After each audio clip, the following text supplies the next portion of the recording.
We are live, buddy. How you doing, Aaron? How you doing? You doing good? So I'd like to introduce my ghost, my host, my co-host, Aaron Kozak.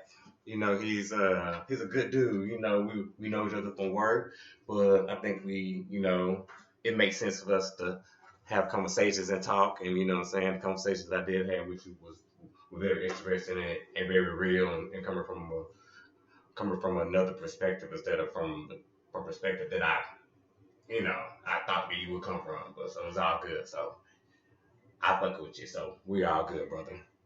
So introduction. So let's everybody introduce Aaron Kozak with a round of applause. Here it comes.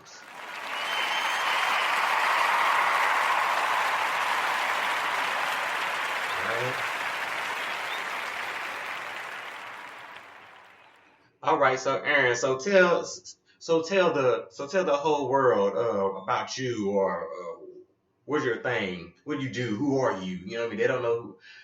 My people don't know who are you. So who are you?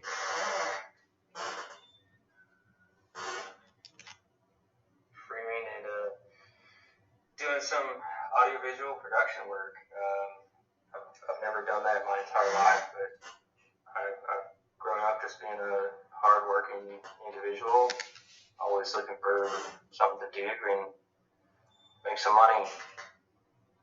So yeah, man. I think you and I, like, our first big interaction was, I guess, maybe when I got promoted, and I guess you kind of took my slot, so I definitely felt the need to give you some key tips on your new journey, man. You took a big step yourself, bro. That was I did. Big step, man. But I did. Well worth it for yourself, so I applaud you for that. I appreciate that, brother. But I definitely enjoyed just getting to know you during that time. So here we are, I guess, maybe, man, 2.5 years later. Yeah, 2.5, 3 years. Yeah. That's quick. That's quick timing. Yeah, it is. Good timing. Good timing for sure. What you drinking on? Tonight is my go-to. I'll hold it up to the camera for all those people who can't see it, but it's a Weller whiskey. Weller. And, okay, fancy. Surprisingly, Weller and Dr. Pepper. Okay. It's a 90 proof whiskey, and gives a little sweetness with a little splash of Dr. Pepper on the side. You got a little fancy, a little country at the same time. I see you. I love it, man. That makes sense. Okay, that's cool. So brother, so what's on your mind? When you invited me to come out tonight and talk about some stuff, I thought there was like a 3 or 4 or 5 step process in my mind. I thought, man, what am I going to talk about? There's the obvious topics in the world right now with the coronavirus, COVID-19 going on. There's just certain things that I think would be a relatable topic, and that was something that the word sparked my mind, and it's relatable. And it's like, what can people relate to? And I thought about it almost pretty quickly. It was like food. And then I thought, well, there's so much behind food, right? There's television shows, there's critics, there's topics about food, like your favorite food, what's your least favorite food, what's your favorite restaurant, right? All those simple types of things. I was like, man, how do I explore food for the foreseeable future here in a deeper level, right? And I was like, I thought about it. I was like, I've had so much, even in my own little shelter, I've had so much food experience in such a crazy short amount of time. So it's like, I looked at it and was like, oh my gosh, like, I've had such a crazy food journey. And then I thought, oh my gosh, if everybody thinks back to certain points in their life or certain things they've eaten, like, they've all gone through the same journey, just in different shit, yeah. So I was like, God, that would be so great to talk about tonight. Just share my journey, get to learn a little bit more about yours. Oh yeah. And hopefully the viewers will chime in and let us know what they've experienced in their lives. So, I don't know, Dive right in. Go ahead, sir. So I can just, a big part of my life growing up in the Midwest, I was born in Minnesota. I lived there probably until I was 6 or 7 years old. But I don't know the exact phrasing, but right. The thing about the Midwest in cooking is whatever's left over in your fridge makes the perfect casserole. Mm-hmm. All right, so it's we're gonna take all the leftovers from the week and we're gonna make a casserole out of it. Really? Yeah. That sounds nasty. It does sound kind of nasty, but that's pretty much what happens. But I grew up basically with no seasoning. Ooh. Maybe salt and pepper. Mm-hmm. Maybe. If I put it on myself. Yeah. And that was that. I mean, meatloaf, plain mashed potatoes. No. Oh, let me ask you a question. How did y'all make y'all meatloaf? I'm pretty sure it was wrong. To this day, we don't even have a recipe for it because the one time my mom did follow the recipe, it tasted like total shit. Yeah. It's no recipe to meatloaf. You just make meatloaf. What are you talking about? You get some ground beef, you get some onion, you get some bell peppers. You know what I'm saying? You get some onion powder, you get some seasoning salt. You know what I'm saying? You smush it all together. You get some cornbread. I mean, you get some bread and you smash it all together and you put it in the pan and you cook it. My mom had the best knowledge, and then one time we had made it for 2 years, and she was like, "Yeah, let me pull out the recipe." We haven't had it since because it was just so bad. Wow, how you messed that up? It's meat. I know. It's meat. But that's the Midwest for you, man. That's kind of my background. It's just nothing, right? Everything's bland. Everything is yeah. Just there's, unless it's corn or butter. Wow. The Midwest doesn't have not much going for it in terms of food. Wow. So that's where I started. Just nothing. Mm-hmm. And I didn't realize that. I mean, growing up, you don't think about that kind of stuff, right? But no, you don't. I think that's my childhood in a nutshell, right? That's my first overall gathering. I could pinpoint that one section of my life and just think box food, pasta, spaghetti from a box, hamburger helper, Mm-hmm. Oh yeah, I grew up with that. Oh yeah. What? Not that there's anything wrong with it. Ain't nothing wrong with it. You just. My mom was a single mom. My mom was a single mom with two sons. What you think? Well, how you think that's gonna turn out? You know what I mean? So. But that was my family's go-to choice. Oh, okay. It wasn't a financial thing. It was just hey, hamburger helper, put 2 cups of water, ground some meat, mix it in for 20 minutes. It was an easy meal for y'all. For us, it was a meal. It was the meal. I got what you're saying. On the side, we've got a vegetable. Nah, we do no vegetable. Nah, bro. No, bro. We do no vegetable. You know what our side was? A slice of bread or two. That was our side. Damn. That's a meal. Could you at least toast it? Huh? Nah. No toasted? Nah. Damn. I don't think we had a toaster. No, we didn't have a toaster. Yeah, we didn't have a toaster. So you're already giving me some experience, bro. You're already giving me some of your journey right here. Yeah. So I would say flash forward college. Yeah. You're living on a college campus. You're having these, cafeteria, all you can eat, little bit better tasting food, I guess. You're getting more exposure. Yeah, I mean, get more culture. Find something you like, you might stick with it. Mm-hmm. Maybe the pizza's good, so you have that for lunch every day or something that. I know it. I know about it. Something like that. Can't mix up pizza and hot dog. Yeah, I mean, that kind of I wouldn't say by any means opened my eyes up, but just the experience was there's so many other food options in the world besides box family meal, you know, like sometimes those are my guilty pleasure, you know, but Oh, really? Okay.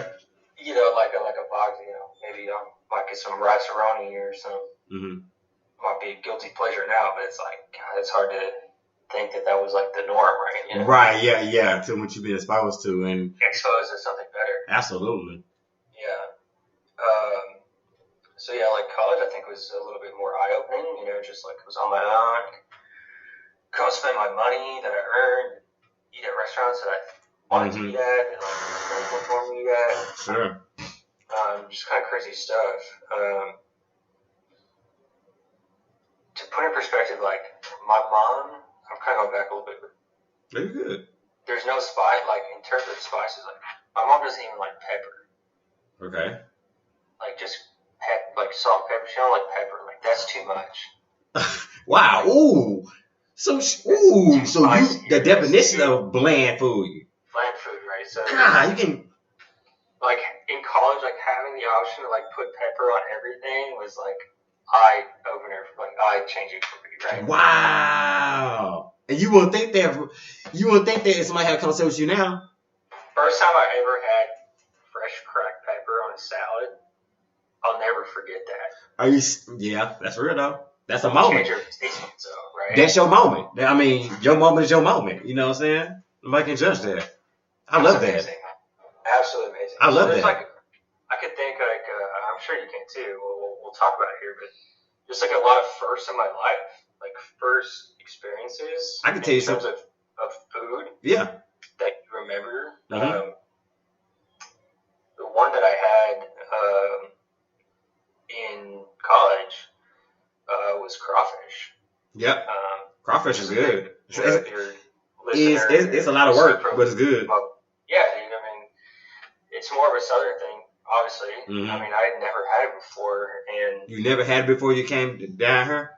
No, not to Dallas, man. I never had a single. And so, you know, I tried it, and at the time, like, it's really confusing. Like, they pulled up a random, like, trailer.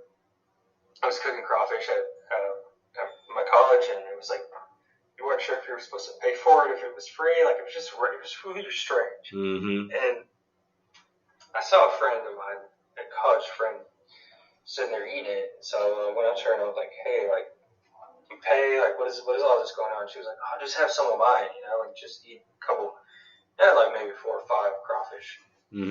But I didn't appreciate it. You know what I mean? Like, it was the first time I ever had it. I wasn't sure what to do. It was like a lot of work. And you know, I was just kind of, my mind was blown of what to do. But I'll never forget that experience. Right. Absolutely. A different food in a different time in my life that I've never heard of, right? So like that was a huge first for me, a big southern first for me. Never experienced, like, I think tilapia and shrimp were like and maybe like crab or lobster or something was like my only seafood experience. Yeah. Prior to that. Did you feel like when you first tasted that stuff, did you feel like that you was like being robbed from eating great food like that when you first got into it? But now in my life, yes. Yeah. You feel like a 10-year difference, yeah. Definitely. Like, I look back at it, I'm like, holy shit, like,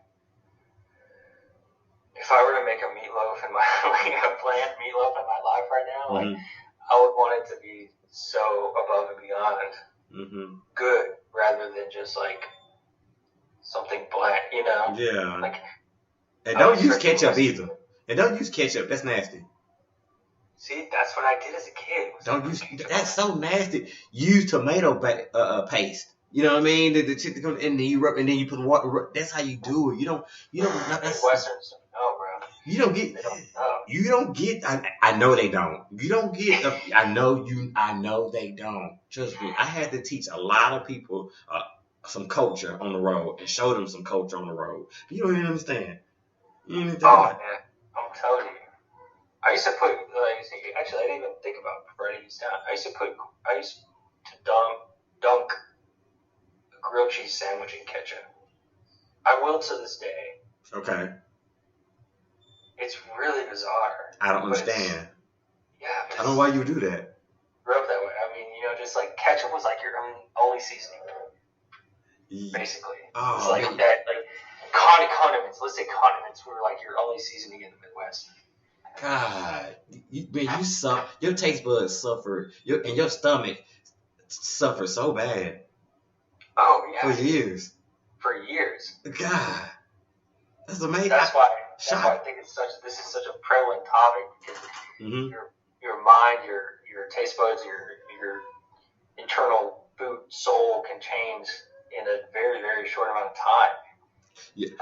Unbelievable. No, I understand it completely. You gotta think about this, and it's probably dumb, but a phenomenal meal would put you in a mood. Like, that's what I'm saying. Like, am I right or wrong? Everybody. That's why we're bringing this topic up tonight. Yeah. Everybody can relate to something. Right. In different ways, experiences, everything. Maybe it gets you. Maybe you get a good mood, and some people get the itis. You know what the itis is. You just like, say, don't even, baby, don't even worry about tonight. I can get you in the morning time. It ain't gonna be what they're gonna be. That type of stuff. It gets that serious. It gets that serious. Yeah, man. You know what I mean? It gets that serious. I was just like, man, I'm just chilling, or it just make you feel satisfied, because you probably eating crap all week, but then like Monday through Thursday, and then Friday you got paid or something, or Saturday you take your wife or your daughter or whoever out, and you go to that nice restaurant and you get that shrimp, fettuccine, you know what I mean, whatever, and it just makes you feel like, yeah, That totally. So speaking of crawfish, man, we just ordered a sack of crawfish for tomorrow. Saturday, we're gonna go pick up some 15 pounds of crawfish tomorrow. Damn, y'all gonna tear that up. I will, man. I'm looking forward to it too. Man, and eat it like tomorrow. Lick your fingers, just own it, man. You gonna do it, own it. Yeah. You know what I'm saying? Don't worry about nobody looking. Who cares? But that's one of the best experiences to this day. I mean, every time I eat crawfish now, it leads into one of the most enjoyable, I say cookout, but a boil. It's one of the most enjoyable things in my life. Yeah. You eat shrimp? Oh, yeah, man. I'll tear it. I love shrimp. Cocktail, like, I will tear that up. I love shrimp. We had my wife did a shrimp broil a day for yesterday. It's like at our house, so we do we love seafood, so that's what we do. You know what I'm saying? We'll get the sausages and the corn, and you know what I'm saying, and get the get the lobster. Yeah, you like seafood like that? Huh? Oh yeah, we'll throw a lobster up in there. You know what I'm saying? So we can have lobster and tails and stuff like we do shit like what? At least once every 2 weeks we have a shrimp like mixture broil by ourselves. You know what I'm saying? Just us. You know what I mean? We. Just you and your wife?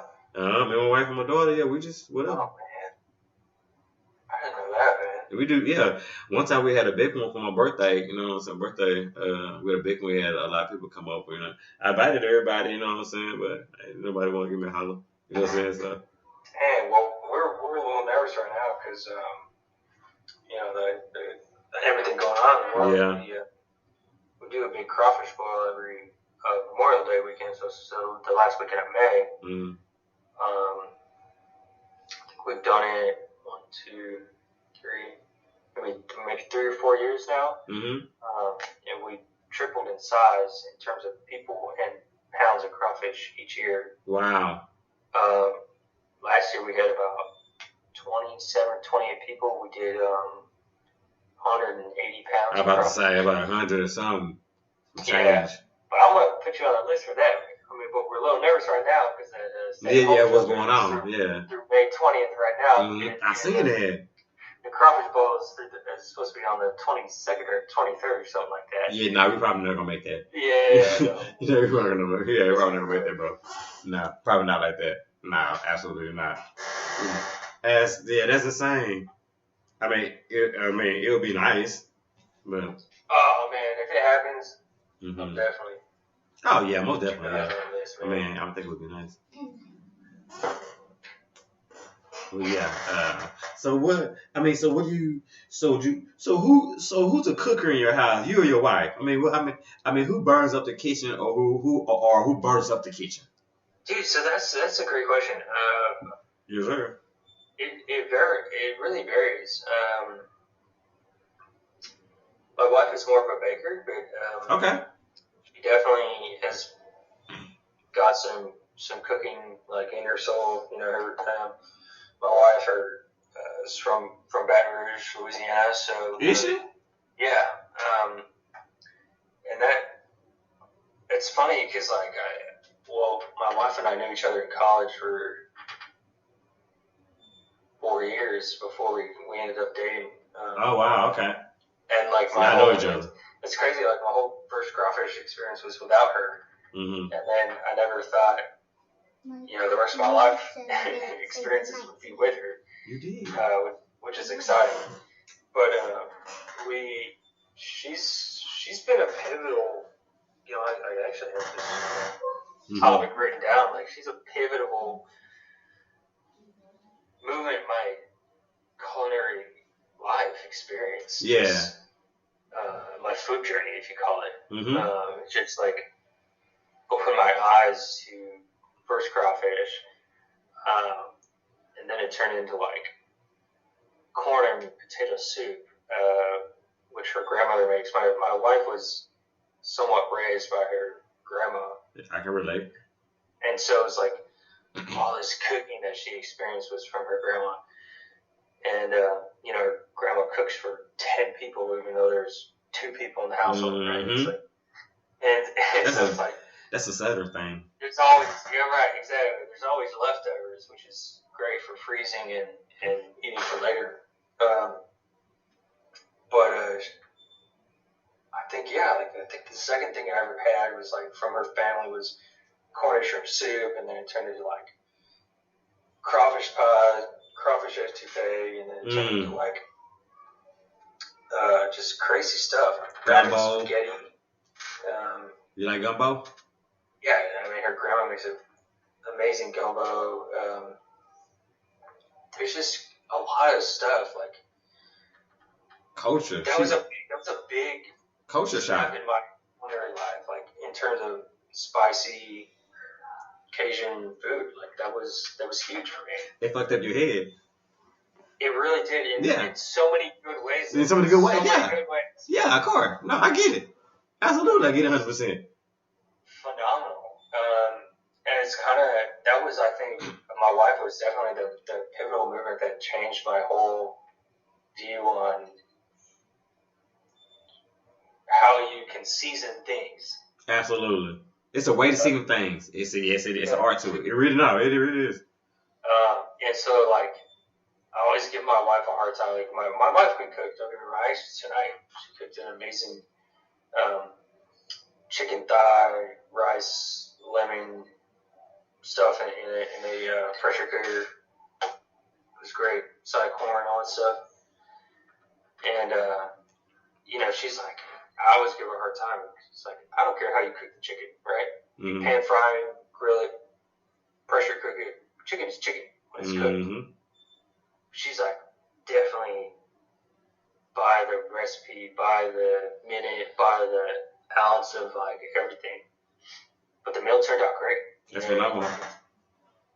It's amazing. So somebody gotta be that. Yeah, I'm just kind of like, well, man. Yeah. I don't care how you cook the chicken. Like, right. Cooking chicken is cooking chicken. Right. Like, if you want to follow the recipe for everything else, that's cool too. Like, that's nah, but for you to say chicken to chicken, that's disrespectful. You can't do that. You can't do that, man. Maybe a little bit. I just mean in terms of how you cook it. That matters too. That matters too. That matters too. It does matter. I can't let you play. I can't let you play the chicken wing. I can't let. I'm not gonna let you play chicken. Okay, no, chicken wing. That's a whole nother. That's what I'm saying. Chicken wing is a chicken wing. But you're not finna give me no nasty ass drumstick. You know what I'm saying? No nasty ass thigh. You know what I'm saying? If it ain't done right, no. I want a batter. You know what I'm saying? I want, you know what I mean? Fried. Or seasoning. Fried drinks. Yeah. But no, that's a little different. My wife has definitely perfected the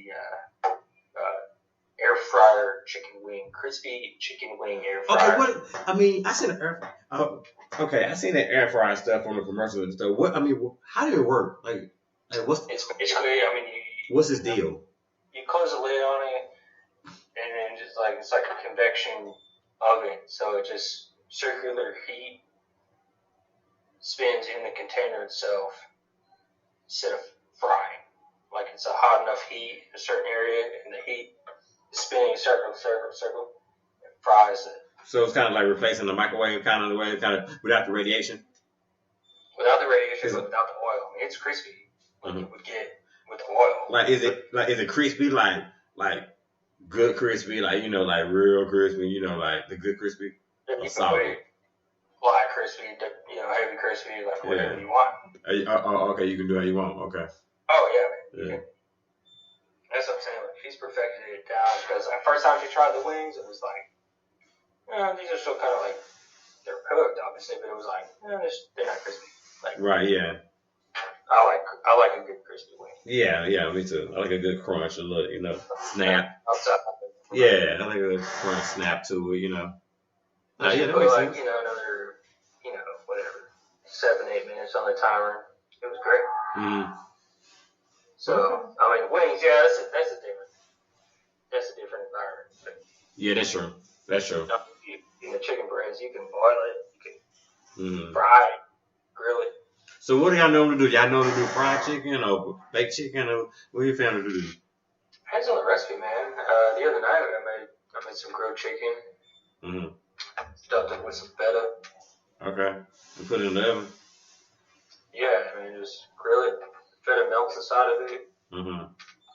Give it a little side of pasta or something like that. Real good. You could do like a healthier version like that, or.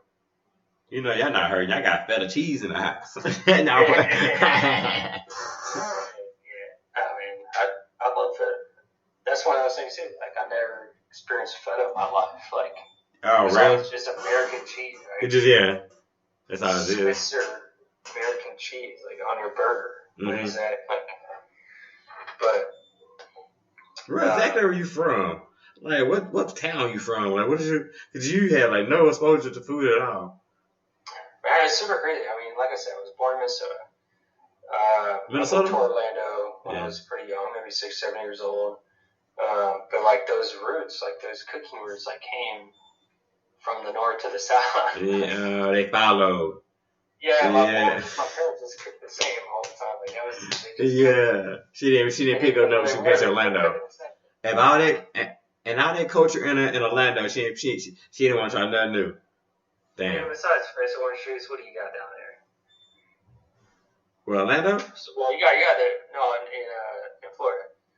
You got so much culture in it. You got fresh orange juice and you got seafood a little bit better, Yeah. Close to the ground. And like you got Dominican food, you got Puerto Rican food. You got like the whole. You go further south though, like Miami, like kind of towards those areas. Yeah. If you're directly into Orlando, covered by. Yeah, you're right. Yeah. And Disney and all that kind of crazy shit. Yeah, it's just gonna be a whole bunch of white people. Yeah. It's just everybody trying to survive, basically, in that area. Mm-hmm. But no, man. Like I said, I give everything to my wife because in terms of, like, I would say a good 60% overhaul of my food creativity, experiences, enjoyment was meeting my wife, my now wife, and just said never, just seasoning. Seasoning is key. Yes, it is. There's no point eating it if it don't have no taste to it. I'm no Gordon Ramsay man, but it's pretty simple just to be like salt, pepper, oil, garlic, butter. That's all, that's the basics right there. That's white people cooking right there. I ain't gonna lie to you. That's white people cooking, bro. You know what I'm saying? Come on, what you throw on there, man? What you throw on there? I'm just saying. You were thinking it, you just didn't say it. That's all good. No, what you throw? What else? What else different would you throw on there? What? I mean, you put some. You heard of Larry seasoning and Tony something. Dude, Larry's on some fries. That's what I'm saying. What? Yes. Wait, hold on. I'm gonna change. You're gonna look at me strange, like I'm not. white boy, because I am. First off, first question: you like cottage cheese? No. Oh, damn it. Okay, it's worth a shot though. Okay. Buy a small container of cottage cheese. You put some Lowry seasons on the cottage cheese. Mm-hmm. And take a buttery Ritz cracker. Mm-hmm. Put that on the Ritz cracker. That's a fucking appetizer, ain't it? I just told Bill Carmichael about that Mm-hmm. a week and a half ago, because he says, man, I go home and I eat snack cottage cheese every day. And I said, Really? what do you put on that? And he's like, nothing. I'm like, put some Lowry seasoning on that and slap that on a Ritz cracker.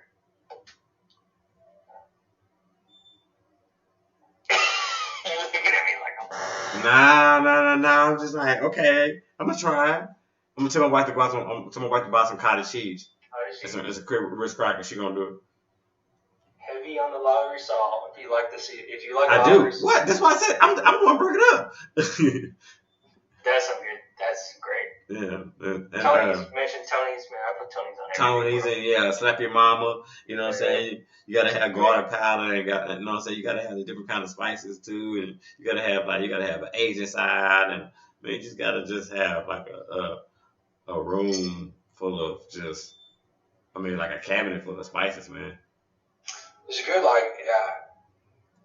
I think that's, now that you, like what you're saying, like, now that there's spices out there, like, I won't say creating your own, but,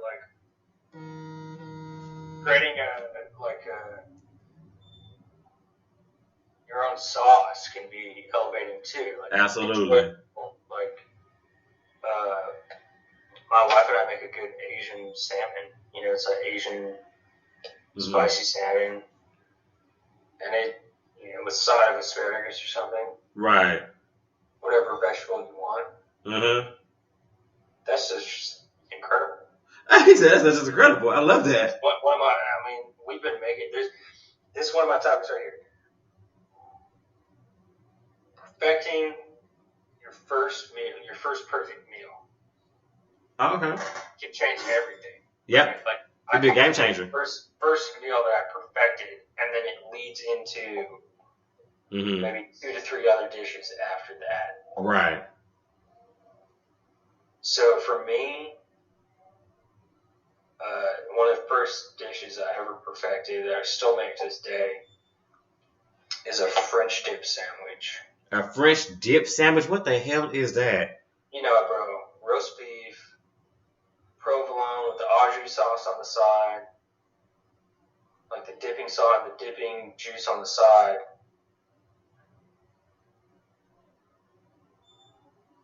Don't give me that look. Come on. That is too much. I mean, a French dip is usually a French dip is more. They call that in New Orleans. They call it a French dip. Yeah. It would be like a roast beef, hot roast beef sandwich with the. You dip it in the onion soup. Yeah. Yeah, on the side. Yeah, on the side. Yeah. So I do a 8 or 9 hour roast beef soaking in a crock pot, seasoned for 24 hours in the fridge before. Put it in there for 8 9 hours. Just melts, right? Beef just melts, and that's the first thing I ever I've never changed a recipe since. Perfected it. He said he perfected it. 10 or more people. Yeah. Because it's people love it. But it's led to Asian salmon, and it's led to just all these other, maybe 2 or 3 other dishes that's it's super, super good. Mm-hmm. Oh, okay. You never change the recipe from there. You've had to have something that you've perfected yourself? Me? Nah, I mean, I don't cook. The wife cook though? Yeah, I don't cook at all. Well, okay, so if you were to pick one that I could perfect no, that she does. Or like maybe she even cooks. That's like perfection to you. Oh yeah, she cooked this thing. She cooked this meal called stewed chicken. It's a Caribbean dish. Stew kitchen. No, it's stewed chicken. Yeah. Yeah, and it has like it's chicken. Man, it's a Caribbean dish because she's black and Caribbean, so. That's an amazing cuisine though as well. That's one I would say that's one cuisine I have not fully explored. You're gonna find love. You know what? The next time I see you, when everything is straight up and straight up and down, I am going. You know what? I'm gonna invite you to my house and she's gonna make stewed chicken. You and your wife can come over and we're gonna have dinner, man. And I'll show you the dish, and I promise you, you're gonna be like, "Say, bro, can we take a to Cole?" I promise you, and we got him. I promise you. Man, that's incredible. Yeah, I think I've maybe had like one or two Caribbean dishes in my whole life. Mm-hmm. One was beef of some sort. Like jerk chicken or something like that. Yeah, beef, and then maybe jerk chicken or something. But I can't recall where exactly that was or what it was. So yeah, I mean, I haven't explored that too much. Man, I would put my wife cooking over any woman cooking in their face. I tell your face. I tell that women they face like, you can't fuck with her. Can't fuck with my wife. My wife is like, fuck. She is a phenomenal cook. She know, cause the thing is she know about spices and she know about like mixing and seasoning. Right. So that's the whole thing. Meat is meat. Meat gonna taste like meat. It's about what you do to it. That's gonna make it hit. Yeah, dude, that's again. There's a lot of correct me if I'm wrong. I guess there's a lot more. I don't want to say tropical flavors, but I mean, there's a lot of cooking with like maybe pineapple or mango. No, absolutely not. I'm way off then. Absolutely not. Mm-hmm. I'm way off. That's embarrassing. What is there? I mean, maybe what I'm thinking of that I've had is not. Where'd you go? So like I can't remember. Panda Express or something like that? Could they disrespect you? Maybe so, bro. It might have been Panda Express. How they know? How do the people who are in the cooking? Because the people who are in the, could you saying? My thing is like, don't tell me that this is a Chinese restaurant and nobody in Chinese. I got a problem with that. Dude, that's super embarrassing. What is there no local fruits of any sort that are incorporated into the cuisine at all? Yes. Every culture has. Well, I'm sure there are. I don't know. I'm asking. I guess. Yeah, absolutely. What are absolutely. They? Yeah. Absolutely. Yeah. Only thing you gotta do is tap in it.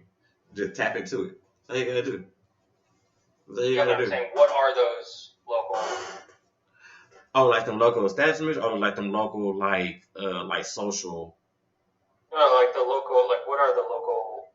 Yeah, like fruits and vegetables that are in the dish. In the dishes, like you'll get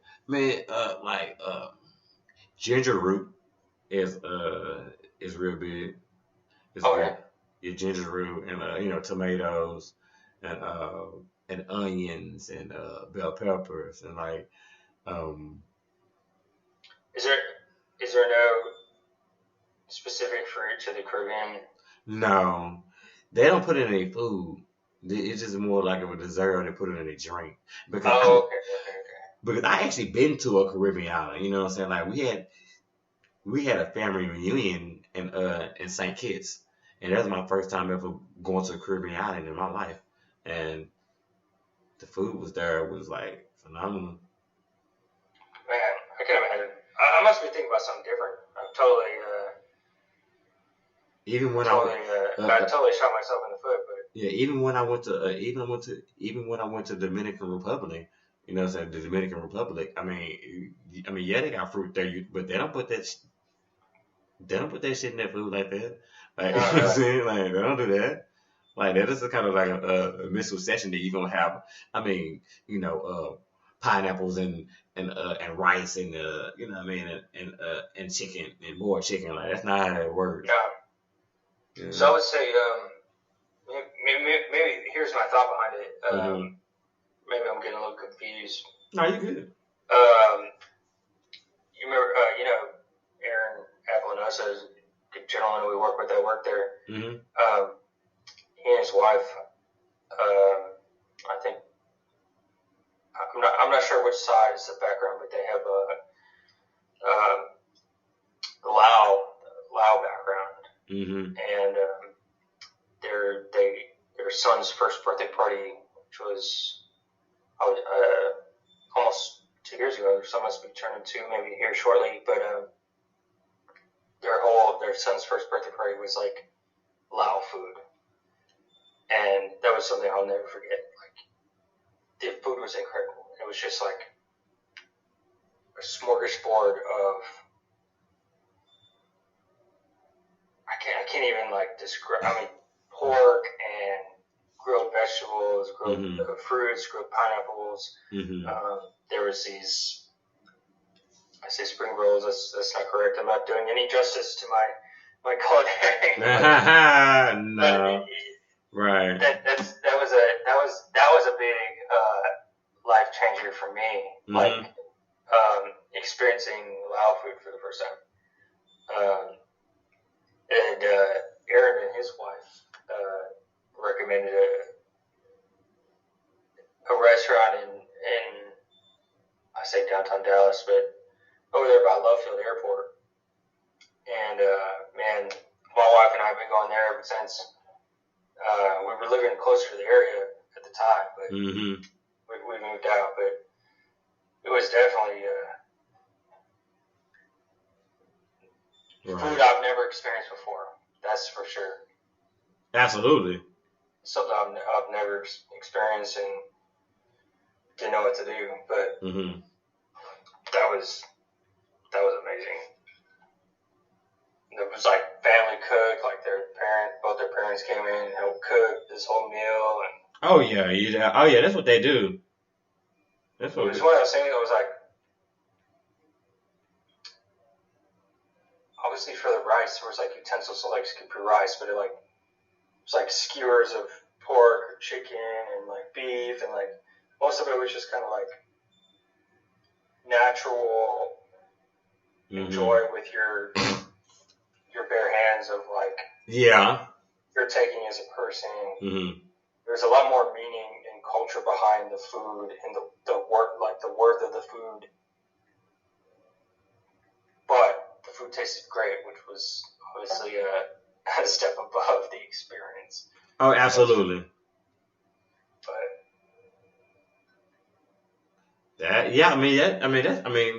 that's true too, though. That's true too.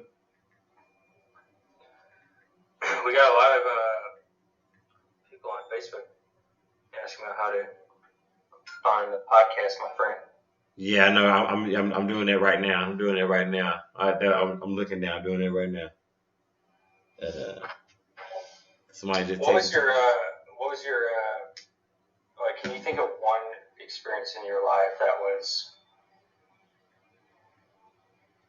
some type of food like you never experienced before, like something you never thought you would ever eat, like just an outrageous food in your life? Like, what do you think, whether you enjoyed it or not? Mediterranean food. Is there a specific dish? Or like it was baba ganoush was disgusting. Baba ganoush. It ain't nothing but an eggplant. It was disgusting. And I went with I don't know if you know Aaron Caines. Yeah. And his wife. It was disgusting. They knew it too. And then they had us. I never ate lamb before. A lamb. disgusting. It's too gamey for me. Like I didn't understand it. It was bland. It was nasty. I'm like, who eats like this? That's crazy. Disgusting. What was it? Oh, so it was lamb, like you said. Lamb, like you like lamb? Bad, or like was it not cooked right? I don't know. I don't know what I know. My first time trying it in my life, so I don't know if that's how it's supposed to taste, or what's supposed to be what, right? Right, or they did a bad job. I don't know. That's crazy. That was crazy. I had an experience. I ended up enjoying the food, but when it first came out, I didn't know what to do. Right, I was kind of like blindsided, or just I wasn't sure. But I went to Shanghai, China. Did you? Oh wow. Yeah. And yeah, it's a long ass fucking trip out there. Long ass flight, all this stuff. By the time I got there, it was like lunchtime. They're like 12 hours ahead or something. So you hungry? Oh yeah, we were hungry, man. I mean, they gave you like 2 meals on the plane. They were not that good, whatever. And I kid you not, like first meal I ever sat down to. I spent 2 weeks there. First meal that came out. You ever seen a duck sitting on the water? Yeah. Like how their wings are kind of perched back or whatever.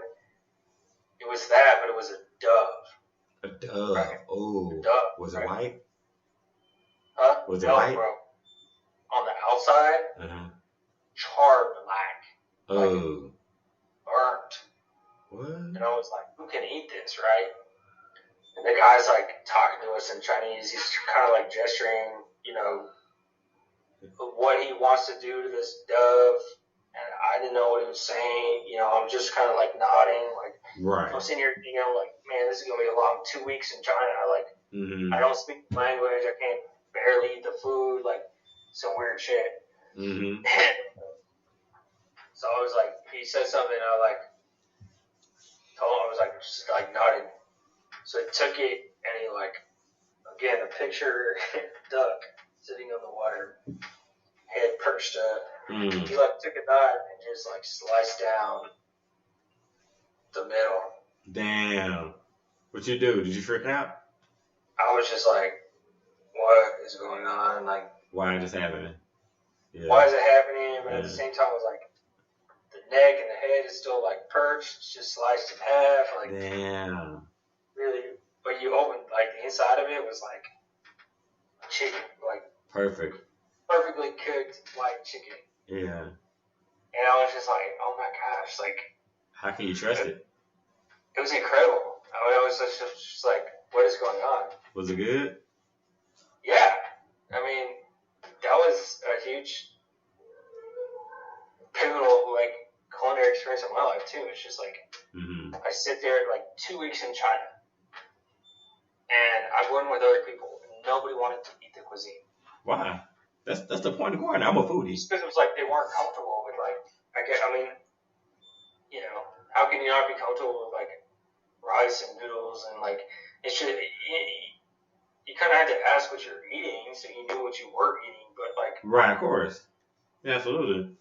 I mean, it was one of those things where it was like, if you didn't try it, you knew you were missing out on an amazing experience, like culinary experience of food, right? Right. And so I sat there and I was like, man, I have to try as much food as I possibly can. Absolutely. And I did. I mean, I think the only thing I didn't eat out there was tofu. Right. So what's the point? And to this day, like, I wouldn't eat tofu. Like, right. Like, what's the point? Right. China or, like, anywhere. Like, I'm not going to eat tofu. No, that's true. I tried everything I possibly could. How'd you feel about that? Huh? How'd you feel about that? Dude, it was great. Like, so I think a lot of people don't know, like, farmers in general, like America, China, anywhere, like, farmers, I would say, have, like, a rich income, but especially in China. I mean, like, the farmers will provide fresh fruits and vegetables every day to restaurants, every morning before the sun rises. And so, to experience fruits and vegetables like that are absolutely insane. Because, like, in the United States, everything's imported or being shipped from one state to another, and, or, you know, it might be 3 days old by the time it gets to you, but it's preserved. And pretty much like going on. Right. There's all these, like, crazy things that can happen. I agree. It's like, China's like, some guy is, like, picking your stuff the morning of, you know, waking up at 2 a.m., picking your, you know, 1,000 cloves of garlic and bringing it to your restaurant by 4, 5 a.m. You know, doing that for, like, probably a dozen restaurants every morning. And so, like, to experience stuff like that was just absolutely, like, those types of flavors, just from the pureness of vegetables and fruits, were crazy. So, like, that was incredible to experience that for 2 weeks. I think I had 2 fast food American, like, just you know, one being Starbucks. Like, I was like, I need Starbucks, like, whatever. Yeah, of course. But one was KFC. Where I was in that, I took one bite of the KFC, like, chicken sandwich. I was done. Like, I starved, because I was like, this is the most disgusting piece of meat I've ever. I don't know what it was. I didn't even know it was chicken. Yeah, it was just because you were doing everything else, and you was like, "Why am I doing this?" It turned you off. Me too, yeah. But I was just, I mean, it was. Yeah, it turned you off. Oh, 100%. Yeah, that's all it was. Food will do you like that too. Huh? Food will make you. People don't understand that food can put you in a bad mood, a good mood, a sad mood. People eat food because they're sad. People eat food because they're happy. I mean, food is really like a food. Like, food is like a gift and a curse. Too much for you is too bad for you. Too little is bad for you. Just like too much water is bad for you, but too much water is good for you, but too much of it is bad for you, and too less of it is bad for you. It's a gift and a curse. It 100% is, man. I mean, it's like yesterday. I mean, my wife and I made some fucking pancakes and bacon, and I had a big old glass of milk, which I don't drink that much milk. And that's, like, fucking tore me up, man. Like, that's what I'm saying. You never know. You just never know. And, like, it just didn't feel like mixing that day. You know what I'm saying? Your stomach ain't warmed up, and there we go in the room. You know what I'm saying? Like, so, trust me, I know, but it doesn't stop you though, because you love to eat, and I do. I mean, it's not gonna stop me. I'm like, shit, it gotta come out anyway. It does, man. So I'm really just, I'm always like whatever, you know. Oh, yeah. It's up to that point, so it's all good. So what have you been fantasizing since you've been in the house? I mean, you probably, you know what I'm saying? Like, what have you been doing? Like, because everything closed. So okay, tell me this. What is so far in your mind and your thought, what is going to be your first place you're going to go to when all the restaurants open? Oh, man, I've been thinking about that myself. I know, that's why I asked. I know it's a long process because there's so many. I think right now, like, specifically right now in my mind, is Chuy's happy hour. Chuy's, I love Chuy's. Chuy's good. And the margaritas are good. Their queso's good. The queso's phenomenal. Yeah, the salsa is good. Right. Yeah. If I had a place I'd go to, man, I would probably go to Papados, like something like Papados. Man, get some fried alligator. You know what I mean? Start off. And that's a good topic. And then get some shrimp and grits. You know what I'm saying? Oh my God. What you know about that? I'm not a big grits person. My wife is. She likes Cause she's from New Orleans. I know she likes grits. I know, yeah. Oh, yeah. She likes grits for sure. It makes sense to her. In grits, yeah. Yeah. I know. Yeah. I already knew that. Yeah, I've never been a big grits person, but man, you talking about fried alligator or something like that?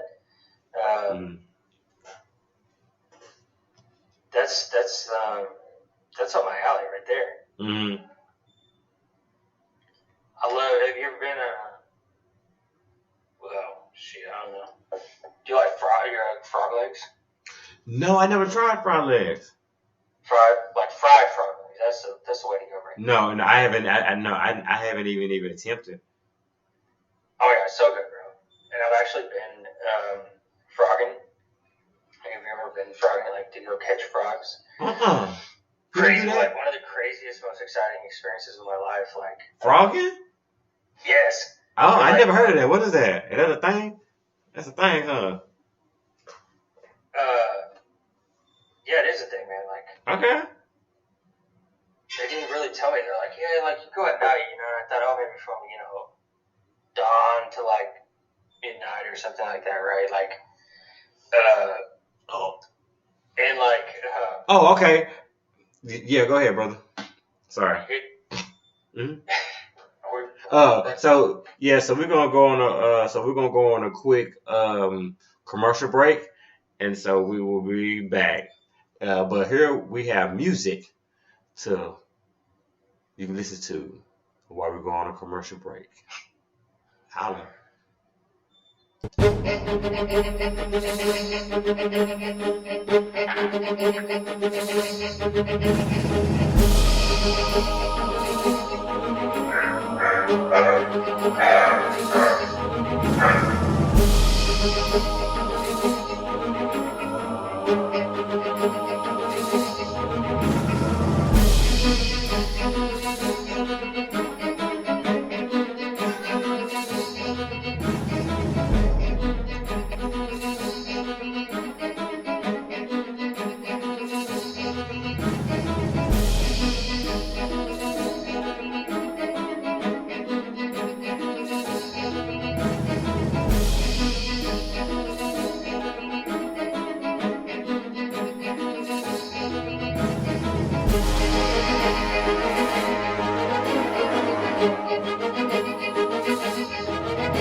Hey, yeah, Aaron is back. Aaron is back. We are back. We are back on the show. Let's give it a round. Let's give it a cheer, cheer, cheer. We are back from our commercial break, commercial free, and provided by music by myself. So just to let you know, FYI, for the people who's listening. So yeah, let's get back to it. Oh, thank you, man. Let's be honest. I had to have a bathroom break. Yeah, I know. I didn't want to tell the people that. I try to fake it. Yeah, it is what it is. Right, I try to fake it. But it's all good. So we're talking about the frogging experience. Okay, what is the frogging experience? What is that? Who does that? Okay, but anybody can do that. Hmm. I never knew. I've only been once. Okay. Again, eye opener. Very different in my life, but nothing I'll ever forget. I hope to go again. But I thought it was like, let's go catch some frogs from 8 p.m. to midnight. And it's like, oh no, you're getting on a boat at 11 o'clock at night and you're catching frogs till like 4 or 5 a.m. Like, and you're just like driving from my experience, was the bayou of Louisiana on a duck boat, and you wear a little headlamp so you can shine the light in front of you. And it's like you're just looking for two little wide beady eyes on the shoreline, and if you see one, it's a frog. Two little white eyes next to each other, it's a frog. So you call it out, hey, I see a frog there, whatever. You see a lot of them. And pull your boat out right next to it. The light blinds their eyes. So put a net over them, catch them, put them in a little cage, if you will. Take them back at the end of the day and, fry them up or whatever. But I'll never forget, man, they tell you, look for the white eyes, not the red eyes, because the red eyes are alligators. And I'll tell you. I never heard that before. Okay, do they know I've that? never seen so many alligators in my life at night. Oh, real up Oh, close? man, you saw more red eyes than you did white eyes. Yeah. Like in the water, at least. Sure. And one of the first times, sometimes you gotta go catch a frog, you get out of the boat, step out on shore, and you're like, you grab your hand or whatever. They're like, first time they ever told me, go get out of the boat, go get that frog. I took my foot, stepped out of the boat, I stepped right on like a 3-4 foot gator. Right on top, I stepped on it. That thing it made me squirm so fast. It was like my life flashed before my eyes. Yeah, your heartbeat. What's going on, man? That's funny. Oh, man. That's some good cooking right there. That's some good frying right there. Yeah, I love fried alligator, boy. If you like fried alligator, you would like fried frog legs for sure. Okay. So, you know where a spot that they sell fried legs? Frog legs? I mean, when we was all sitting down, putting on my list. Yeah, there's a spot that I can think of, maybe up in like Louisville area. Okay. I had to check if they actually do or not. It's more. It's in the Right. So, Cajun market, if you will. yeah. So I bet they do. But hell, man, if you ever want any, I'll fry some up for you. Nah, that's what's up. Freezer. That's what's up. If you like chicken. I love chicken. What? Come on now. Do I like chicken? Best seasoned chicken you ever had. You putting it out there like that? It is. It's really good. Really, really good. Okay. Really, like, use the same batter that you would, like, fry catfish or something. Nice. Oh, nice. Yeah. Got that flavor too. Got that to it. It does. Real does. Yeah, got that Yeah, I can dig it. Okay, there. That's what's up. So you know about food, so you just ain't this bland ass, yeah, I got you. I started there though, man. Let's bring that back full circle first, because I started with that bland ass, Yeah. You didn't have a choice though. You weren't paying for the food. I didn't have a choice. I didn't have a choice, that's right. Yeah, you didn't have a choice. Yeah, what you gonna do? Fight for something you don't know? My eyes have definitely been open, that's for sure. And that's the part about growth too. That's growth. And being cultured. Yeah, but and again, in a short 10 years really isn't that much time, but to think about all the different foods. You can do a whole lot in 10 years, man. cultures, everything, you used to just traveling on the road as well, man. Just from city to city, everything you can try. I do, man. Like a place like the first time I ever went to like New York, like put my head up by food, New York. It's something different on every corner.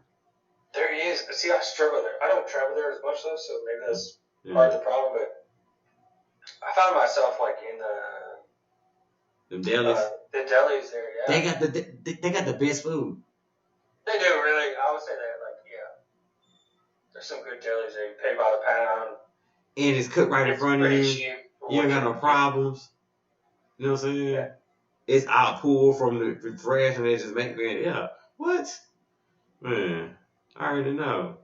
And then I had some of the best top ramen I ever had in my life in New York. There's a deli by the Javits there. Uh-huh. That we work at a lot. It's like a block from the Javits. Yep, it has a blue. On the same block, it's on the corner. Like if you walk facing the Javits to the right, like a block and a half or something. I know exactly what you're talking about. I've been there. Oh man, dude, I get their ramen, if you will. Mm-hmm.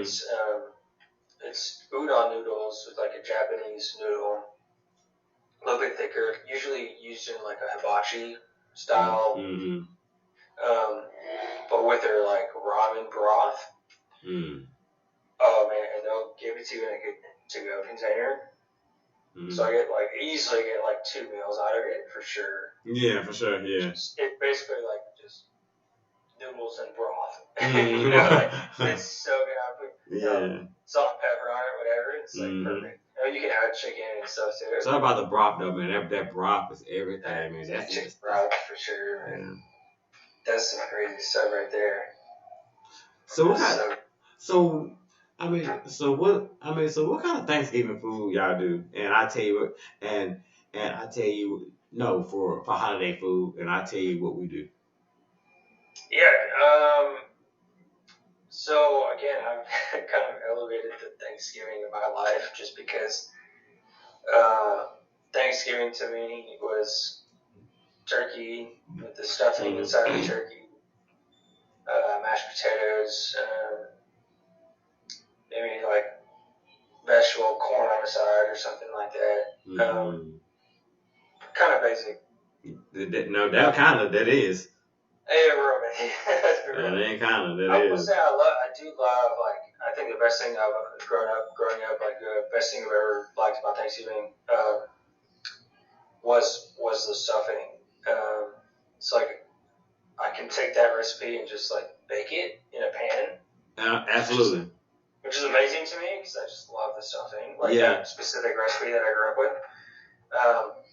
But I bought I'm huge into, like, obviously with crawfish boiling and stuff, like external burners and hooking up propane tanks and all that stuff. So I bought a oilless fryers, air fryer, essentially a giant air fryer, and it fits like a 10 or 11 pound turkey in it. Mm. It's basically just like a giant convection fryer that you hook a propane tank up to it. Yeah, man, like you could fry chicken in it, you could fry ribs in it, whatever you want, whatever you think you can fry, you put in this convection oven, but it fits up to, it's pretty big, I would say large, it's a little bit larger than a propane tank. Mm-hmm. So I do a oilless fried turkey in that now. So you inject it with a lot of seasoning and stuff. And then we do everything else in the oven. We do like a cornbread casserole. We'll do a hams. Most of the time we'll do a small ham as well. Mashed potatoes. Sometimes like a sweet potato casserole as well. Yeah. So not like a lot of dishes per se, but just in depth with flavors for sure. Mm-hmm. That's kind of the route we've taken. Okay. Like I would suggest, like for for anyone who's out there who fries a turkey, I mean, look at an oilless fryer for sure. Like the outcome is the same. The safety is, 200% better than actually frying oil and having to deal with how disposing the oil. Like, I think I bought my oilless fryer for $65, $60 from Academy, like during the Thanksgiving season. Mm-hmm. You just have the propane tank, which you can refill for $15 or something like that. So, I think I heard a lot of people spend like $50 to $60, something like that, just in oil. I got a propane. I got a propane tank in my garage right now with cause I got a dual gas dual gas grill with propane and charcoal, and then I got one of the shrimp broil big ass things, you know what I mean? That got the propane, got fire under it. Right. Yeah, there you go. Do you use your do you have a turkey fryer? Pot? I don't know, my arms up like people can see this, but I guess was it like 2.5 feet tall, a foot and a half diameter or something like that? You should use like a turkey fryer. Yeah, but we don't fry turkeys in it. We do strictly water, or something. Shrimp broil. Boils, I guess. Yeah, boiled shrimp, crawfish. That's what we use it for. We don't use it for no damn turkey. We don't eat turkey. No turkey at all. Not like that. Man, no. So Thanksgiving is all seafood. Yeah, ain't nobody eat no turkey sandwich or anything. You know what I'm saying? So really? No. What about ham? Like ham? Ham and we do ham, but turkey's like dry. And I'm like, come on now, man. I'm like, you save ham for more like a Easter, Christmas holiday, or you cook that for Thanksgiving at all? For a Thanksgiving meal, our stuff is untraditional, so our Thanksgiving meal may be Mexican food. Like it be Mexican thing. Oh, Thanksgiving, completely untraditional Thanksgiving. Yeah, Thanksgiving and our Christmas, and like for it be like a Mexican thing, and like we have like different salsas and you know what I'm saying, different dishes like enchiladas. We have like street tacos with enchilada street tacos, you know what I'm saying? And then we'll have another dish. We have like 4 dishes to make it all like, and then we'll name them and stuff like that. And then for Christmas, we may have like a Cajun, like a Cajun Christmas. We may have like Cajun shrimp pasta with chicken in it. Or remember last year we did ribeye. So every plate had a ribeye on there. I mean, with Man, that's incredible. So what's your one of the things I want to talk about was like, what's your go-to cooking utensil? Like in terms of, is it an air fryer? Is it the oven? Is it a cast iron pan? Like, is it the grill outside? Like what? There's so many ways nowadays to like cook the perfect meal. Like there's those what I guess they call maybe a sous vide, I think maybe, where it's like you have a steak. Oh, I gotta Google this. I think it's a sous vide. It's like a steak. It's out of a vacuum sealed bag in boiling water, but the sous vide like perfects the temperature of the boiling water. Sous vide. Hell no. My go-to is a stove. I start whipping up some stuff. Man, I gotta find this, man. This is gonna be good. That's how we do. Oh, a sous vide. A sous vide. Yeah, so it's a SOUSVID. I ain't never heard of that. There's a little French to it, but yeah, man, you could basically you boil a pot of anything you want. It could be seafood, chicken, steak, vegetables, and it's basically this if you will, a sexual cooking utensil that you stick in the water, and you tell it what you're cooking, like seafood or salmon or chicken, steak, blah blah, all this bullshit, and it just cooks. It if you say you like your steak, medium, it cooks it helps. How do you like your steak? I've never used it, so that's a little bizarre to me. But I mean, there's a lot of people that do. I'm just getting into the whole. Well, I say just since November last year, so maybe 5-6 months, getting into the whole pressure cooking stage of my life, but there's so many cooking utensils out there right now. It's not just old school, put it in a pan or put it in the oven or flip it on a grill. I agree. There's so many ways to do things. When you think about it, if you want to cook boiled shrimp for you and your wife, what do you think how many pounds of shrimp do you think you cook? 13 or not 13, 3-4 pounds of shrimp at a time. I mean, you could do that on your stovetop. Right. That's what we do. Why put a whole pot in a burner? Oh, we know we do that. We put it in a pot. We put it in a big pot and make it our own. Make it a small one. Right. Yeah. But I'm saying there's that alone. There's two ways to do it, right? You could go all out and just get a big old burner, propane tank. Yeah, I'm not gonna do that. No, I mean it's a lot of work. So for some people, it's the enjoyment behind all that experience, right? It's the Yeah, I mean that's crazy. That is crazy. But sometimes I think about that. I'm we want to just boil 2 pounds of shrimp. Do it on my stovetop, in a big pot. It's so easy. It's so easy to do. True. And do you think that's the problem with people, that it's too easy, so that's what they want to do? They actually don't want to cook? No, I think the problem with people is it's too easy to order it. Right? I think I'm not putting my wife on blast by any means, but my wife has done the Whole 30. My wife is the Whole 30, meal planning. She's very more conscious about eating healthier foods than I am, for sure. Everything like that, and I think I see the issue is where do you shop? It could be more expensive than just ordering a prepared meal already cooked for you. That kind of stuff. It might be cheaper to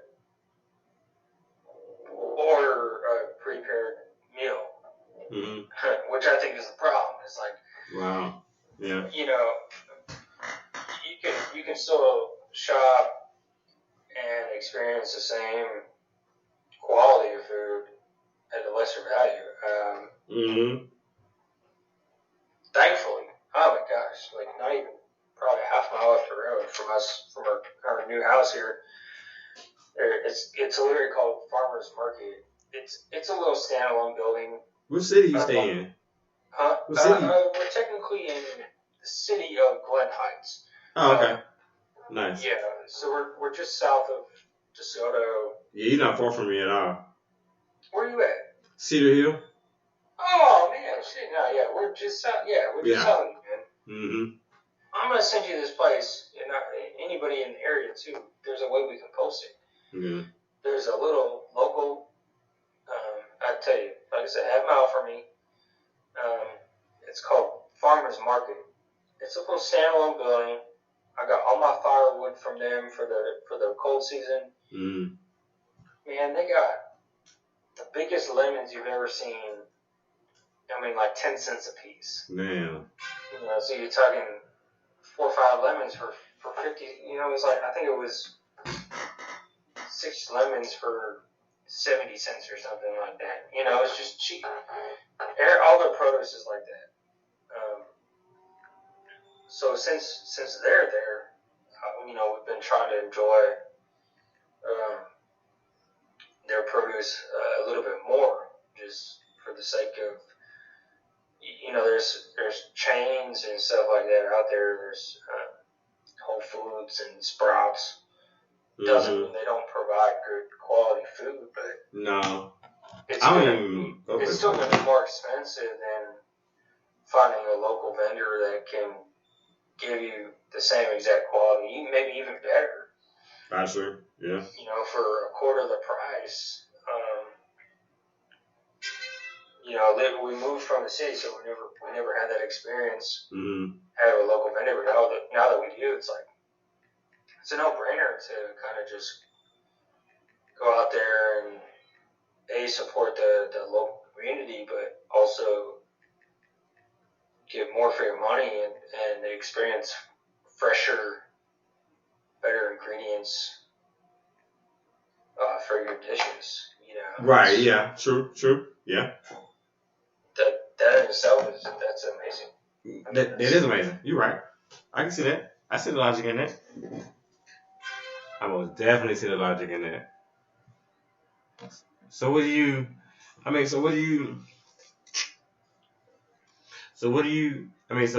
eat locally that is good, that you know is good? Man, that's crazy. Typically I'm kind of a big chain person, which sucks. No good. There's I'm gonna text my wife right now before I sleep. My biggest go-to. This is horrible, but I'm a ride or die. Like if I'm gonna go out to eat, man, I'll eat at Buffalo Wild Wings. Like I just you can they're kind of like they're kind of like In-N-Out, where they have like their own secret menu. You can order their wings like extra crispy, light sauce. Like they'll do anything you ask to order your wings, and that could be a life changer for some people. For me, ordering your wings crispy, life changer. Like I didn't know that was a thing. I found out, and I was like, oh my god. Yeah. 10 times better already. Like that's so crazy. Right on. I say those too. I mean, there's like my favorite taco place, Trumpo Taco. If you're in the Dallas, area, Trumpo Taco. They just recently moved to Bishop Arts.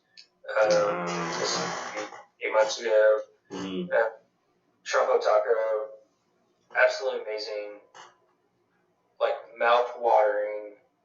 If I think about it, I have to go get their tacos. Damn. Like that's how they're there. I mean, if my mouth starts watering, I have to go commit to the thought process behind it. Right. I think what else? Rodioco they have amazing burgers. They're in the Dallas Design District, which is behind the Hilton Anatole. They have great burgers there. Good fries as well. They have like chili, cheese, top fries. Fully loaded fries and stuff. Good beer selection. There's a lot of good eateries, if you will, in Dallas. Is there anywhere you've been close to the I say the office, but people don't know where the offices are, but I mean the Dallas, like downtown Dallas, kind of 10-mile perimeter. Yeah. I mean, I've been to Bishop Art District, of course, several times, many times, and see what was out there, but like. You've been to Morales'? It's the Mexican restaurant. It's pink. Oh yeah. We just call it Pinkies. I don't know how to behind the chicken. It's behind the fried chicken joint there. I mean, their lunch, man, you can't go wrong. Like for $10 and under for a full meal. Yeah. No, I agree. Their lunch is pretty good too. Yeah. But Eno's in Bishop Arts, man, they got like a $11 or $12 lunch for a fucking flatbread pizza, side salad or soup or something, and a drink for $10. $11, $12 or something. That's not bad. There's a lot of good restaurants, man, in the area for sure. Mm-hmm. It's just not about finding them. That's finding the good gems, you know. Mm-hmm. You can always hit the chains, but I think the local restaurants definitely make it so much better. Oh yeah, absolutely, yeah. Because they got to care, they got to put so much into it to get you back. The chain don't care if they lose you. But another person gonna be somebody right behind you. They lose the customer. That's a big thing. Absolutely, man. That's a big thing. You know, so I understand that. So I trust them more if I trust McDonald's sometimes. Hey man, absolutely. There's nothing. If you think about it. There's nothing wrong with a $1 double cheeseburger from McDonald's. Sometimes. Not even sometimes. But I'm just when life is tough, man. It is. Life is a bitch, boy. Depending how you dress them. That's so crazy. Yeah, it is. You go one way, then you go another way. But hey, it's the way. If you had a specific cuisine that you could eat like every week, that like touch your soul, like deep down, what would it be? Like what? Well, let's start with the cuisine, like the style, Asian, Italian. So I'm gonna start with that. Something that I can eat every day is it's actually two things. Not every day, but at least you said once a week. It's two things. I can say, one, a real loaded baked potato from a real black barbecue place. I'm not talking about Dickie's. I'm not talking about that food. Slapped on with the sour cream, the butter, the chives, the bacon, the cheese, the chopped beef, the homemade barbecue sauce didn't come from Sweet Baby Ray's. Yeah. I'm talking about go to Odom's. You know what I'm saying? In South Dallas off of Singleton. You know, places like that. You know. Yes. Go to Gator. Go to this one place called Gator Pit Barbecue in Lancaster or Lancaster, however you want to pronounce it. However, I can do it both. And then there's one this other barbecue place called H&J's is right across the street from Golden Gate and Laurel Lane, Flower Home in Dallas. If y'all know about those. No, I've never heard of that, man. Oh yeah. Where's it at? Off of 35, just off 35, going into DeSoto. You can take 35 going down, going to DeSoto, and then they take before Avila Road or before who? Avila Road, like is it north of Avila Road or is it south of Avila? North. South. South. By the Home Depot or like by the 35 Home Depot and You got to keep on going that way. And you run right into it because you run into Oak Cliff. Oh, so further, so it's in Oak Cliff there. Oh yeah, it's a hood. Oh yeah. Oh okay. Yeah, okay. Well, that's still 15 minutes from where I'm at. That's what I'm saying. You have to share that. Man, we need a link here for all these restaurant. You're right. Location, restaurant, websites. Something we gotta get something going here that we can. Right. Share to the public because I agree with you 100%. And then like I said, I would say my other dish, if I could eat shrimp and grits every day, I would. Where'd you get that? Where'd you get your shrimp and grits from? I get from Papa Do's, or I get from Papa Do's, or my wife, boy, she makes some different kind of stuff, boy. Bro, there was a joint, and like I said earlier, I'm not a grits person, but there's a restaurant called in the Cedars. If you're local to Dallas, which is right next in the area of the Dallas Police Department building, next to the Omni Hotel downtown there, off of South Lamar, there was a restaurant called Cedar Social. Mm-hmm. No. And man, they had the best brunch. If you didn't have a reservation, you weren't getting in there. It was one of the first Dallas United States Postal Service locations. Mm-hmm. And they turned it, years later, they turned it into this restaurant. They would hand your bill to you in an old book, like a literature book. Mm-hmm. That was that's how you received your tab. They had mimosas. It was $5 a person, Mm-hmm. and then your refills were basically 99 cents. Okay. Cheap as fuck. That's fair. Basically. That's fair. But 9 times out of 10, they didn't charge you for the refill. They were just, Yeah. I mean, you could pay your bill, like, your bill would be, $30, $40 or whatever for a couple. You had breakfast, you had some mimosas, some drinks, whatever.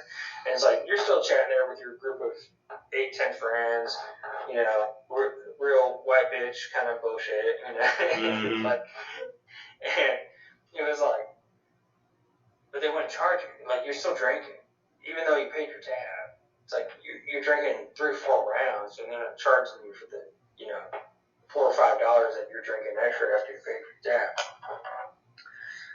But for whatever reason, somebody bought them out or whatever. They made it into this. They call it. Well, it used to be called Cedar Social. Now it's called the Cedars, I think. Oh god.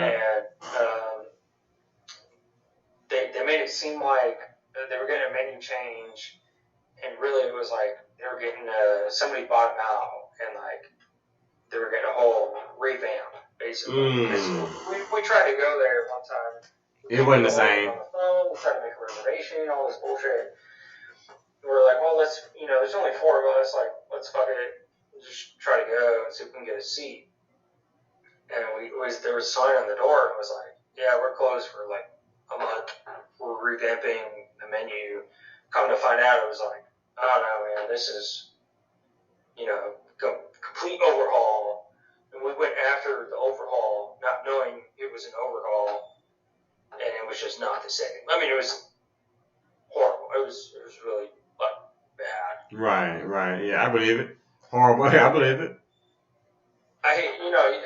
It sucks to see like complete, like really, really good restaurants go underhaul. There was another one in the Bishop Arts just recently that we went to maybe in December, and the same thing happened to them. Just like they thought, I don't think they flopped because it's like right. They had business. Like, clearly, they were busy there. Mm-hmm. They had business. I don't know if they were pre-bought or what just happened. It's just so sad to see those types of places that are very genuinely accepted, appreciated, and just go to shit. No, I agree. I actually agree with you because you like, just do what you do. Don't. Sometimes it's not good to try to keep up or try to catch up with the modern times. Sometimes just be your own. Just be you. Just do you. It works. Trust me. People come there because of that. But do you think? Here's my question to you: is you think that let's say those restaurants are doing those things, right? They're sticking to their menu. They're sticking to the things that people like. Do you think they're struggling because people are buying them out and saying, like, don't do this, don't do that, fix this, fix that, it will make you a better restaurant, and then they flop because they're not being a better restaurant? Or do you think, like, they're sticking to the same owner, and then, the economic times are hard right now. I can't say, okay, let's say they're sticking to the same owner and the economics are diminishing. That's not that wasn't happening 40 days ago. You know what I mean? Right, yeah, and I got you. Yeah. Let's say, okay, they're sticking to the same owner, but they're saying let's try a completely different thing. Like, what do you think it is? New owners or same owners trying to mix it up? Yeah, I mean, I think it's a couple of things. I think that people who have, I think people who have the old diners and they got their own system. That's that's one of the reasons why they've been probable for been making profits for the past like 60 years. You know what I mean? And then when you try to integrate new systems in new places like Wi-Fi all around the building and new cameras and stuff, that takes away from their profitability, and they essentially sometimes probably you eat yourself out like a cancer. That's one of them. And then my other reason may be like some people who be at the old school diners, they just tired. They don't want to change. So I'm gonna give you. I mean, it's a great example that you said old school diners. I'm gonna give you an example. If you're listening and you're used to the Bishop Arstyle area, there's Norma's Cafe. I don't know if have you ever heard of Norma's? A phenomenal place. Phenomenal place. Mm-hmm. Like, absolutely. Like, it is packed lunch, it is packed dinner, it is packed brunch. Like, good luck getting you're going to wait 30 minutes to 40 minutes for a seat on brunch, right, on the weekends, right? Absolutely. So, I mean, they're obviously not, well, again, in this pandemic, they might be struggling, but, like, they're not, on a normal basis, in terms of turnover, they're not struggling, right? No, I'm pretty sure they made a lot of money before this happened. Right. Yeah. I mean, but I can think of other restaurants that are like, oh, we're just not hitting our quota for whatever reason. We're gonna close the doors. Like, I don't know. Because a place like Normal, if they change it, if they try to change it, they will fail. Like how they're set up, it's the way people want it. Clearly, it works. But there are people outside the door. We know this, and it's no technology. It's just the way it is. Well, yeah, Norma's is no technology. No. Right? You know what I'm saying? So it's like if they change, they fail because they change.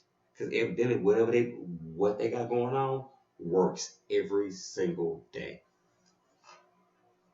Yeah, I mean that's what they have. I mean that's what works. Like what you're saying, it works every single day. That's what they have. Yeah. I think there's restaurants out there that just try to. Well, I don't know. I mean, say convert, like spend money into better POS systems, and I think that's the day and age. Like I think that's necessary, 100%, to take orders in faster and produce cooking orders faster. That's necessary, 100%. But I do agree. But look at it from this perspective too.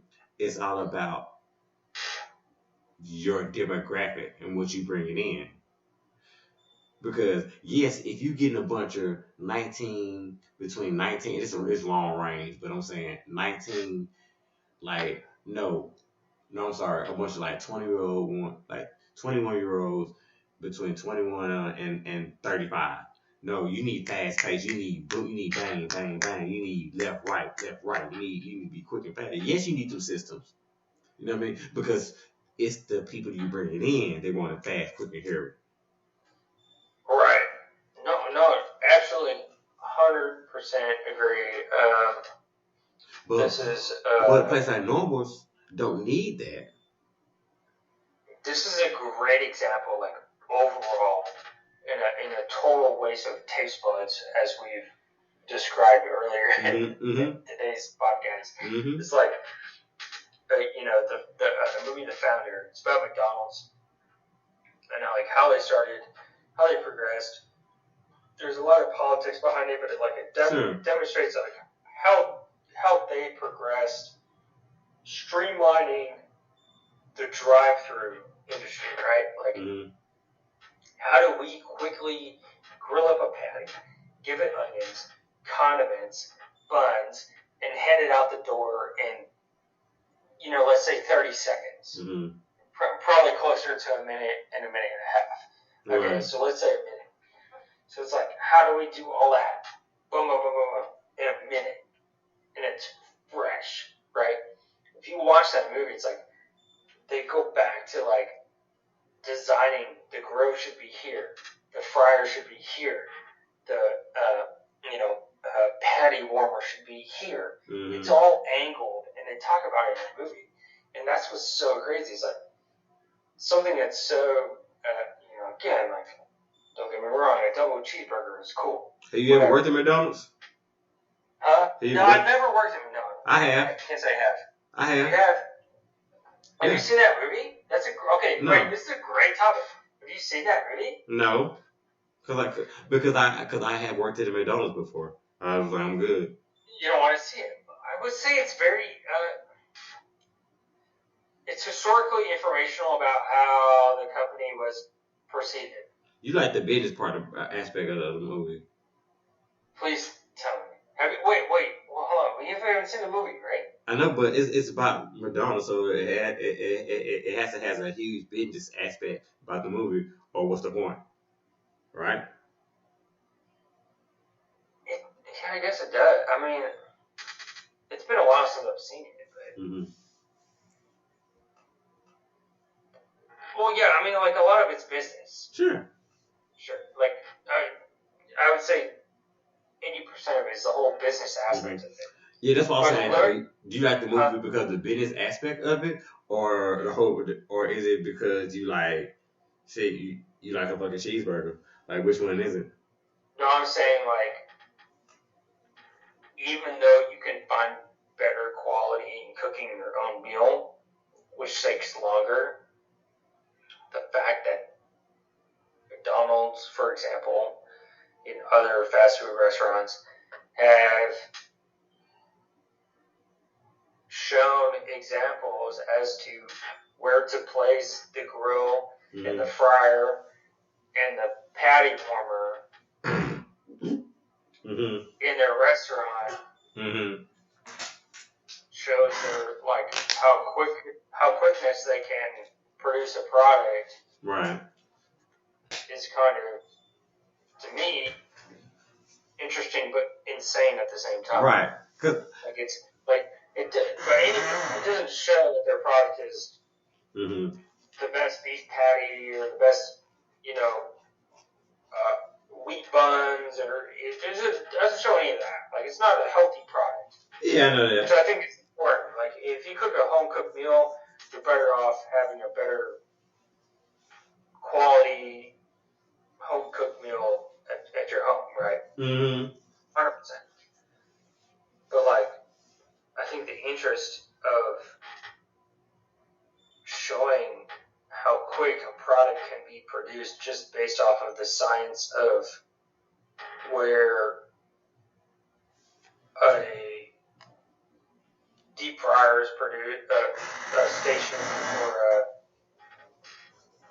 a fryer is put, a deep fryer is put, where a patty fryer is put, where a patty warmer is put. Like, it's somewhat crazy ingenious. Like, it's not, but it's ingenious. Right. Okay. Like, so I didn't know. I never knew you worked at McDonald's. Like, do you think that like, did you notice that when you taught that? Do you see that nowadays? No. All this is out the water. All that, when I got there when I was 15, all this was out the water, man. I mean, you just get it how you live, and you try to make sure it's cooked and make sure it's out the door fast. That's all they care about, man. That's all they care about. When did you start there? Huh? When did you start working there? When I was 15. So what year was that? Huh? What year? What year was that? Shit. Roughly. 95. 95. Okay. Well, I would say I Unions. I've never worked there, Yeah. obviously. I worked at Walmart too. We gonna go there. We can work. I worked at Walmart too. There's nothing wrong about putting smiley face stickers on the receipts at Walmart. You know, I was a cashier. You know what I'm saying? Cashier, man. The cashier. I think this movie, like, you know, again, correct me if I'm wrong. I've been wrong once tonight about my Caribbean cuisine, but the movie definitely enhanced, like, what it enhanced? It touched on the fact that there's this, I don't know what you call it, McDonald's University or something. Basically, there's this whole training course that you have to go through now to become a McDonald's associate. Are you serious? Yeah, I'm dead serious. Yeah, I think it's University or something. To be what? To be somebody that something. Yeah, it's very. The poor fries at the fryer. I got, as we're chatting, I'm gonna search this because I have it for that can't be true. University Drive. Are you telling me that you gotta go to this whole program about like how you should. It's training. It's just a training guide from what my understanding. It's maybe I'm wrong. Yeah, I've never worked there, but no, you're fine. My understanding is like it's just a training guide of like how you should be a better employee. Right. Employee, right? Like every company has that. No, they don't. Huh? No, they don't. Hey, come on. True, man. Come on. They don't have their own pillars. Yeah. Well, that's right. Yeah. Okay, so. Right. But I mean, yeah, I think they have their own complex actual design, like from what I could tell from the documentary and online research here. Just a quick brief. They have their own program that just, I guess, trains you a little bit better, right? It's probably all online. Yeah. It doesn't feel good because it's better than you have to go out and get it to perfection. Yeah. That's true. I mean, like, if McDonald's has some Tony's Factories on it, it probably would be a better McDonald's. No, it wouldn't. They gotta blow up the whole menu. Although, hey man, I will say their breakfast is somewhat. Their what? Their breakfast. Their oatmeal is good. This got oatmeal with the fruit. Like maybe a 7.5 out of 10, 8 out of 10. 8 for breakfast? Breakfast, dude. Just a basic sausage biscuit sandwich. Basic sausage. So Whataburger was basic sausage and biscuit beat McDonald's. I don't give enough credit to Whataburger, and I think that's because I'll be honest, I've only had Whataburger maybe 3 times in my life. Shame on you. And how long you been here? I take some shame. I do. A little bit. You need to. I'm taking a lot of shame right Thank you. I was trying to be nice, but you need to own it. I take a lot. Yeah, you need to own that. That's not what's up. What's your problem? I definitely want it, like, the moments I've had Whataburger, I've not had a bad experience. I know you haven't. It's Whataburger. I think my fear is when I go to Whataburger, I don't know what to order. Because everything is so good. That's what it is. I'm telling you. Man. What's my go-to? Okay, let's break it down. Breakfast, lunch, dinner, Whataburger, or what is it for you? Breakfast, man. I give me a breakfast on the bun. Man, that breakfast bun come with that toasted hamburger bun with that cheese, with that I'm closing my eyes talking about it, man. You know. I see you. Got that egg, got that big patty melt, like, what I'm saying? Like, got that egg, and then they got that sausage on there, and then they got another layer of cheese at the bottom. Oh,